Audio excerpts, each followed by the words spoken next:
Hello guys, welcome back. हम आ गए हैं एक और वीडियो के साथ जिसमें हम कवर करेंगे जनरल इंटेलिजेंस एंड रीजनिंग के 15 क्वेश्चन। हाँ जी, 15 क्वेश्चन हम कवर करेंगे, साथ में ये भी जानेंगे कि इनको सॉल्व कैसे किया जाता है। स्टार्टिंग के 4 क्वेश्चन हम इजी रखेंगे और उसके बाद डिफ़िकल्टी लेवल थोड़ा बढ़ा देंगे ताकि आप भी उसको अच्छे से समझ पाएँ। तो स्टार्ट करते हैं वीडियो के साथ। Do not forget to subscribe for more videos like this. जो हमारा पहला क्वेश्चन है वो है, if cat is coded as 3120 then dog is। तो हमें बताना है कि अगर कैट को एक कोड लैंग्वेज में नंबर्स में 3120 लिखते हैं तो डॉग को किस तरीके से लिखेंगे। तो मैंने यहाँ पे आपके लिए अल्फ़ाबेट्स लिख दिए हैं और उनके ऊपर डाल दिए हैं नंबर्स, ताकि आपको पढ़ने में आसानी हो, उनका मतलब समझने में आसानी हो। यहाँ पर लिखा भी हुआ है कि कैट को हम लिखते हैं 3120, तो हम डॉग को किस तरीके से लिखेंगे। पहले देख लेते हैं कैट को 3120 लिखा कैसे है। जो हमारा सी है वो 3rd नंबर पे आ रहा है, तो सी को नंबर दे दिया हमने 3। जो ए है वो आ रहा है नंबर 1 पे। जो टी है, हमारा टी आप देख सकते हैं, ये रहा हमारा टी, ये है 20 नंबर पे। तो इस तरीके से कोड बन गया 3120। सेम इसी तरीके से आपको बनाना है डॉग का भी कोड। तो डॉग का जो डी है वो आ रहा है 4 नंबर पे। जो ओ है हमारा वो आ रहा है 15 नंबर पे। और जो जी है वो आ रहा है 7 नंबर पे। कोड बन गया 4157। एज यू कैन सी, हमारा ए ऑप्शन यहाँ पे करेक्ट है। नेक्स्ट है, which of the following words will appear fourth in a dictionary. तो इनमें से कौन सा हमारा जो वर्ड है वो डिक्शनरी पे 4थे नंबर पे आएगा, सबसे बाद में आएगा। तो जो डिक्शनरी में अल्फ़ाबेट्स होते हैं वो अल्फ़ाबेटिकल ऑर्डर में होते हैं, इस ऑर्डर में होते हैं, ABCDEF इस ऑर्डर में होते हैं। तो वही देखना है कि किस ऑर्डर में इनको लगाया जाए। तो हमें देखना पड़ेगा कि पहले नंबर पे कौन सा आएगा, दूसरे नंबर पे कौन सा आएगा, तीसरे पे कौन सा आएगा और चौथे पे कौन सा आएगा। तो जो हमारे चारों वर्ड्स हैं उनके स्टार्टिंग के 3 अल्फ़ाबेट्स तो सेम है। बेंड का BEN, बेंच का BEN, बेनिफिशियल का BEN और बेनेवलेंट का भी BEN। तो हमें इनके चौथे जो अल्फ़ाबेट है उससे देखना स्टार्ट करना होगा। तो चौथा अल्फ़ाबेट का D है, इसका C, इसका E और इसका E। तो सबसे पहले C आता है अल्फ़ाबेट्स में, ABCD। तो हम बेंच को सबसे पहले लिख देंगे। समझ गए, बेंच हमारा कट गया। नेक्स्ट आता है डी और ई, ABCDE।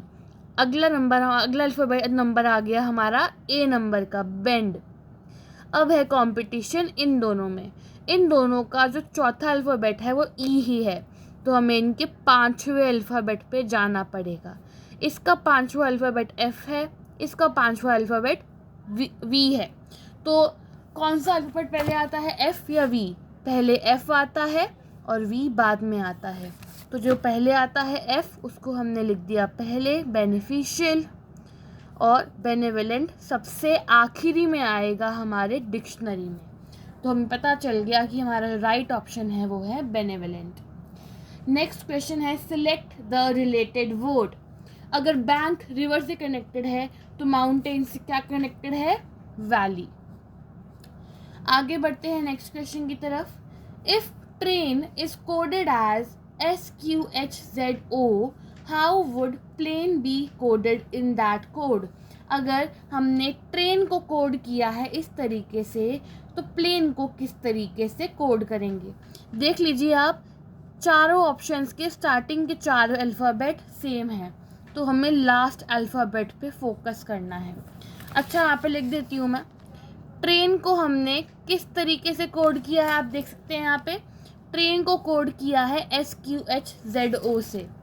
तो ट्रेन को कोड किया गया है SQHZO इस तरीके से। तो N की जगह O को लगाया गया है। हमें लास्ट अल्फ़ाबेट देखना है ना, ऑप्शंस के लिए लास्ट अल्फ़ाबेट का देखना है, तो हम ट्रेन का लास्ट अल्फ़ाबेट देखते हैं, N की जगह O यूज़ किया है। तो N के बाद O नेक्स्ट अल्फ़ाबेट है ना, तो हमें भी यही याद रखना है कि हमें नेक्स्ट अल्फ़ाबेट लेना है। तो जब हम प्लेन को कोड करेंगे तो हम E का नेक्स्ट अल्फ़ाबेट लेंगे। ई का नेक्स्ट अल्फ़ाबेट लेंगे जो होता है एफ। हमें मिल गया है हमारा राइट ऑप्शन। आगे बढ़ते हैं हम 5वें क्वेश्चन की तरफ, डिफ़िकल्टी लेवल थोड़ा सा बढ़ाते हुए। तो आ गया है हमारा 5वां question, butterfly is to caterpillar as frog is to. Butterfly caterpillar से निकलती है, उस तरीके से फ्रॉग किससे निकलता है, टैडपोल से। आगे है, if gold is written as IQNF how can wind be written in that code. अगर हम गोल्ड को लिखते हैं IQNF की तरह तो हम विंड को किस तरीके से लिखेंगे, तो हम विंड को किस तरीके से लिखेंगे। पहले गोल्ड और IQNF का आपस में क्या लेना देना है ये देख लेते हैं। तो गोल्ड का पहला लेटर है G और IQNF का पहला लेटर है I। तो G और I में आपस में क्या कनेक्शन है, G है 7वें नंबर पे और एक अल्फ़ाबेट छोड़ के अगला है I, तो एक अल्फ़ाबेट को छोड़ के है I, तो हम W का ऐसे ही करेंगे, W के बाद एक अल्फ़ाबेट छोड़ के है Y, तो पहला लेटर क्या हो गया Y, ये W डन। अब आ गए हम O पे। अगर O और Q के बीच का कनेक्शन देखना है, O के बाद Q आता है एक P को छोड़कर, तो अगेन हम ऐसे ही करेंगे। I को जब हम निकालना है तो हम I के लिए एक अल्फ़ाबेट छोड़ के K पे आ जाएंगे, अगला लेटर हो गया K, this is K connected. Next है हमारा N। N को ढूंढने के लिए हमें L की सहारा चाहिए। अब L और N आपस में कैसे कनेक्टेड हैं, ये रहा L और ये रहा N आपस में एक अल्फ़ाबेट छोड़कर, तो हम N के साथ भी ऐसा ही करेंगे। N के बाद एक अल्फ़ाबेट छोड़ो और P को ले लेंगे। फिर आ गया D के बाद हम एक अल्फ़ाबेट छोड़ेंगे और F को ले लेंगे। कोड बन गया YKPF। लेट्स सी क्या ये कोड है या नहीं। ये रहा हमारा फर्स्ट ऑप्शन YKPF। आगे आते हैं 7वें क्वेश्चन की तरफ। If A is equals to 1, pat equals to 37, then tap is equals to.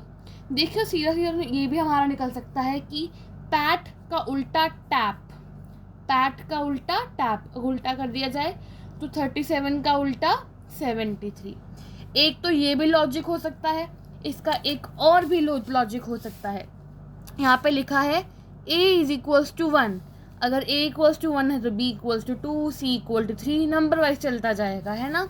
तो जो P का नंबर होगा वो हमें यहाँ पैट की वैल्यू दे रखी है 37, राइट, पैट की वैल्यू 37 दे रखी है, तो हम P को देख लेते हैं। P की वैल्यू थी 16, देख लो यहाँ पे P की वैल्यू 16 है, A की वैल्यू 1 है और P की वैल्यू 20 है। 20 + 1 21, 21 + 16 इक्वल्स टू 37, राइट। सेम इस तरीके से आप टैप का भी निकाल सकते हो और हमने इसका उल्टा कर दिया, यहाँ पे 73 आंसर आ गया। नेक्स्ट क्वेश्चन है हमारा, if D equals to 4, bad equals to 7, then what is the value of ant. इन्होंने बोला अगर D की वैल्यू 4 है, अगर D की वैल्यू 4 है तो E की 5, 6, 7, 8 ऐसे चलता रहेगा, वैल्यूज़ नंबर वाइज चलते रहेंगे। तो उन्होंने बोला बैड की वैल्यू 7 आती है इस तरीके से, तो देख लेते हैं क्या सही तरीके से वैल्यू आ रही है। तो बैड की वैल्यू ये लोग कह रहे हैं 7, B की वैल्यू 2 है, यहाँ पे वैल्यू 2 यहाँ पे मतलब है अल्फ़ाबेटिकल ऑर्डर से हमने 1 2 3 4 ऐसे नंबर दिए हुए हैं इनको। तो बैड में B की वैल्यू 2, A की वैल्यू 1 और D की वैल्यू 4, 4 5 6 7, बिल्कुल ठीक है। इसी तरीके से हमने निकाल लेनी है आंट की वैल्यू। हम यहाँ लिखेंगे आंट, ये रहा A1, A की वैल्यू 1 ऊपर से ली मैंने, N की वैल्यू 14 और T की वैल्यू 20, 20 30 34 35 आ गई हमारी वैल्यू, इनको प्लस करने पे 35 वैल्यू आ गई आंट की। लेट्स सी क्या ऑप्शन है, यस ये हमारा ऑप्शन है। आगे आते हैं हम क्वेश्चन नंबर 9 की तरफ। If HKUJ means fish, what does UVCD mean. Again उसी तरीके का क्वेश्चन आ गया है जो हमें अल्फ़ाबेट्स के ज़रिए सॉल्व करना है। लेटर सी की H K you ji fish कैसे बनता है? तो यहाँ लिखा हुआ है H K U J equals to fish. तो हमें वैल्यू किसकी चाहिए? यू वी सी डी की। यू वी सी डी की वैल्यू क्या होगी? तो पहले हम देख लेते हैं इन दोनों में आपस में क्या कनेक्शन है।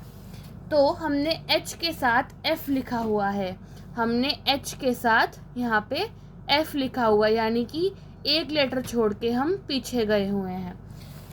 K के साथ भी हमने ऐसे ही किया हुआ है, ये रहा K। आप देख सकते हैं K के बाद I, एक लेटर छोड़ के आता है K के बाद I, और K के आगे वाला लेटर I है। तो सभी में ऐसे ही किया हुआ है कि एक एक लेटर छोड़कर ये सारे पीछे गए हुए हैं। तो हमें यू वी सी डी के साथ भी ऐसे ही करना है। आप देख सकते हैं ये रहा U, एक लेटर छोड़ के पीछे गए तो आप S पे पहुंच गए। ये रहा V, V के बाद हम एक लेटर छोड़ के पीछे गए तो हम T पे पहुंच गए। ये रहा C, C के बाद एक लेटर छोड़ के पीछे गए तो A पे पहुंच गए। और ये रहा D, D के बाद लेटर छोड़ के पीछे गए तो हम B पे पहुंच गए। तो हमारा कोड बन जाता है यहाँ पे स्टैब। तो क्या ये ऑप्शन में है? यस, ये ऑप्शन में है। Moving forward, we are left with some questions. तो यहाँ लिखा है if consciously is written as this then soil is written as what. ये भी कुछ ज़्यादा डिफिकल्ट नहीं है, आपको बता दूँ मैं। यहाँ पे लिखा है कॉन्शियसली को हमने इस तरीके से लिखा है P E B N P J E X N K M। तो हम सॉइल को किस तरीके से लिखेंगे? तो C को P की तरह, O को E की तरह, N को B की तरह, S को N की तरह, C P I O with E, U with S, U with X, S with N, L with K and Y with M। तो सबकी वैल्यू हमें यहाँ दिख रही है। तो हमें सॉइल की वैल्यू चाहिए। तो S के सामने N है तो ये रहा N, O के सामने E है तो ये रहा E, I के सामने J है तो ये रहा J, ये रहा L, L के सामने K है तो ये रहा K। ये हमारा आंसर आ गया मैंने गलत ऑप्शन कर दिया यहाँ पे। This is option number B, NEJK। हमारा आंसर यहाँ पे आ चुका है NEJK। Moving to question number 11. This is if C equals to 3 and fear is coded as 30, then what will be the code number for here? अगर C की value 3 है, आप देख सकते हैं वापस से हम वहीं आ गए हैं। अगर C की वैल्यू 3 है तो D की 4, E की 5, ऐसे चलता रहेगा। तो उन्होंने बोला तो फियर को हम कोड करते हैं 30। तो फियर को कोड 30 कैसे करते हैं, पहले तो हमें ये जान लेना चाहिए। ये रहा फियर लिखा हुआ। फियर में F की वैल्यू 6 है, आप देख सकते हैं F की वैल्यू 6 है, E की वैल्यू 5 है, A की वैल्यू 1 है और R की वैल्यू 18 है। इन सबको अगर हम प्लस करें, देखें 18 + 1 19, 19 + 5 इज़ 24, 24 + 6 इज़ 30। तो इसी तरीके से हमें निकालना है हेयर का। तो हेयर में हम सबको प्लस कर देंगे। मैं यहाँ लिख लेती हूँ पहले ही हेयर। अब यहाँ से ऊपर से वैल्यूज पुट कर दूँ फटाफट। H की वैल्यू है 8, A की वैल्यू है 1, I की वैल्यू है 9 और R की वैल्यू है 18। तो इन सबको प्लस कर देते हैं। 18 + 9 इज़ 27, 27 + 1 इज़ 28, 28 + 8 इज़ 36। तो हम देखते हैं क्या यहाँ पे 36 है। हाँ, यहाँ पे 36 है। अगला है हमारा if Z equals to 26, net equals to 39, then nut equals to. तो हमें नट की वैल्यू निकालनी है यहाँ पर। Z की वैल्यू 26 ही है, आप देख सकते हैं यहाँ पे भी उस न्यूमेरिकल ऑर्डर में ही लिखा हुआ है 1 2 3 4, कुछ भी चेंज नहीं हो रहा है किसी भी क्वेश्चन में। यहाँ पे Z की वैल्यू 26 है, हाँ इन्होंने यही लिख रखा है। तो नेट की वैल्यू 39 आती है, तो हमें नट की वैल्यू निकालनी है। भाई बिल्कुल सेम तरीके से करना है।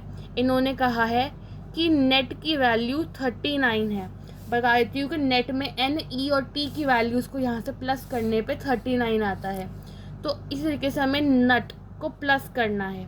तो अब देख लो कि नट में एन यू टी है, एन की वैल्यू है 14, यू की वैल्यू आप देख सकते हैं यहाँ से हम पुट कर देते हैं, ये रही, ये यू रहा, ये यू 21 और टी की वैल्यू है 20। इन सबको प्लस कर देते हैं, 20 + 20 40, 41, 41 + 14 इज इक्वल्स टू 55। तो क्या 55 है? हाँ, यहाँ 55 है। क्वेश्चन नंबर 13 देख सकते हैं यहाँ पे आप, if f equals to 6, mat equals to 34, then how much is car. अगर f की वैल्यू 6 है, मैट की 34 है, तो कार की वैल्यू क्या होगी? अगेन वही सब होगा जैसे हमने मैट में m, a और t की वैल्यूज़ को हम यहाँ से प्लस करेंगे तो वैल्यू 34 आएगी। इस तरीके से आपको कार के प्लस करना है। कार में C A R है हमारे पास, तो हम यहाँ से लिख देते हैं कि C की वैल्यू कितनी है 3, कार में A की वैल्यू कितनी है 1 और R की वैल्यू है 18। तो 18 + 1 19, 19 + 3 22। ये रहा हमारा option 22। Moving to the last 2 questions for this video, we have question number 14 here. If A equals to 2, M equals to 26, Z equals to 52, then bet equals to। Question थोड़ा सा अलग है। आप देख सकते हैं यहाँ पे लिखा है A की वैल्यू 2 है, M की वैल्यू 26 है, Z की वैल्यू 52 है। ये कैसे हो गया? A की वैल्यू तो 1 होनी चाहिए थी। नहीं, यहाँ पे जिसकी जो वैल्यू है ना ओरिजिनल, उसको 2 से मल्टीप्लाई किया हुआ है। जैसे A की वैल्यू 1 होती है तो उसको मल्टीप्लाई किया 2 से। M देख लो, अब यहाँ पे M की वैल्यू 13 है ना, तो हमने M को मल्टीप्लाई किया हुआ है 2 से। Z की वैल्यू 26 होती है ना, तो हमने उसको मल्टीप्लाई किया हुआ है 2 से। तो ऐसे इन सब की वैल्यूज़ निकली हुई हैं यहाँ पे, ये वाली। तो जो भी इनकी हम वैल्यूज़ पुट करेंगे उसको हम लास्ट में 2 से मल्टीप्लाई कर देंगे, तो हमारा आंसर ठीक आ जाएगा। चलिए देखते हैं कैसा होता है कि नहीं होता है। तो पहले हम B की जो वैल्यू है वो 2 की जगह 4 लेंगे, कि हमने बताया आपको 2 से मल्टीप्लाई करना है आपको सबसे। तो 2 × 2, जो E है, E की वैल्यू भी हम 2 से मल्टीप्लाई करेंगे, 5 × 2। ये रहा T को भी हम 2 से मल्टीप्लाई करेंगे, 20 × 2। सबको 2 से मल्टीप्लाई कर दिया। इस B की वैल्यू आ गई 4, E की वैल्यू आ गई 10 और T की वैल्यू आ गई 40।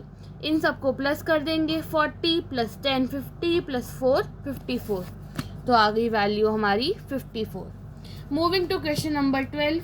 ये क्वेश्चन हमारा एक थोड़ा सा डिफरेंट क्वेश्चन है, इसको भी हम कोड लैंग्वेज को समझने का ट्राई करेंगे। तो यहाँ लिखा हुआ है, if in a code language organisation is written as this and operation is written as this, how is separation coded. तो इसका आंसर भी कुछ ज़्यादा डिफ़िकल्ट नहीं है, हम लिख लेंगे कि किस तरीके से क्या कोड है। ऑर्गेनाइजेशन का ये कोड है, तो मैं यहाँ लिख लेती हूँ कि ऑर्गेनाइजेशन इक्वल है किसके, इसके, CBDLQJWYQCL। तो ये से इन सब से आपस में ये लोग कनेक्टेड हैं, ठीक है।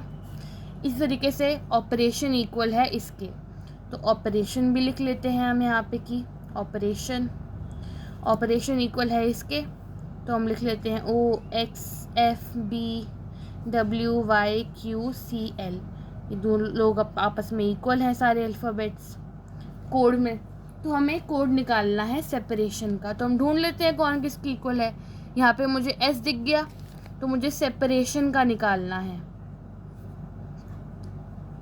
तो सेपरेशन में S इक्वल है J के, E यहाँ मुझे दिख रहा है E इक्वल है F के, उसके बाद मुझे P दिख रहा है यहाँ पे, P इक्वल है X के, ये रहा मेरा A इक्वल है W के, देन आ गया R इक्वल है B के, देन अगेन A आ गया, ये इक्वल है W के, then we have T equal है Y के, आई इक्वल है क्यू के, ओ इक्वल है सी के और एन इक्वल है एल के।